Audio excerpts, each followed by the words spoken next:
كان عبدا شكورا. أعوذ بالله من الشيطان الرجيم. بسم الله الرحمن الرحيم. سورة بني إسرائيل مكية. سبحان الذي أسرى بعبده ليلا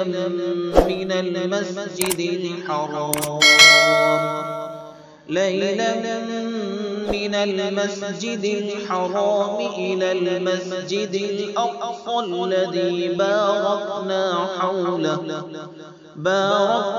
حوله لنريه من آياتنا إنه هو السميع البصير.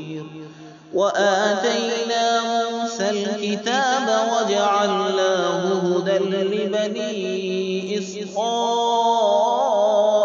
ألا تتخذوا من دوني وكيلا ذرية من حملنا مع نوح إنه كان عبدا شكورا. وقضينا إلى بني إسرائيل في الكتاب لتفسدن في الأرض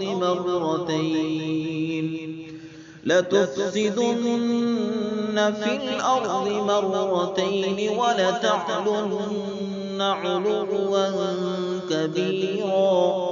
فإذا جاء وعد أولاهما بعثنا عليكم عبادا لنا أولي بأس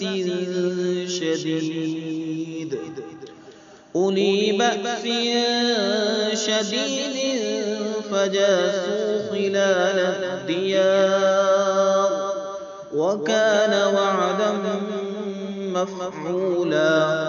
ثم رددنا لكم الكرة عليهم وأمددناكم بأموال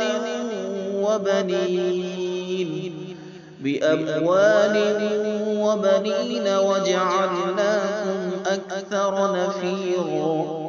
إن أحسنتم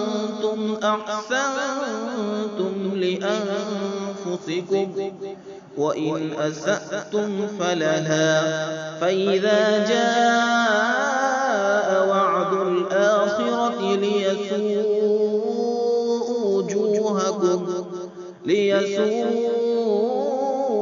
وجوهكم وليدخلوا المسجد كما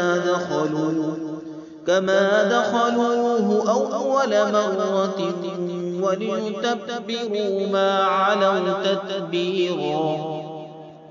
عسى ربكم أن يرحمكم وإن عدتم عدنا وجعلنا جهنم للكافرين حصيرا. إن هذا القرآن يهدي للتي هي أقوم ويبشر المؤمنين الذين يعملون الصالحات أن لهم أجرا كبيرا. وأن الذين لا يؤمنون بالآخرة أعتدنا لهم عذابا أليما. صدق الله العظيم.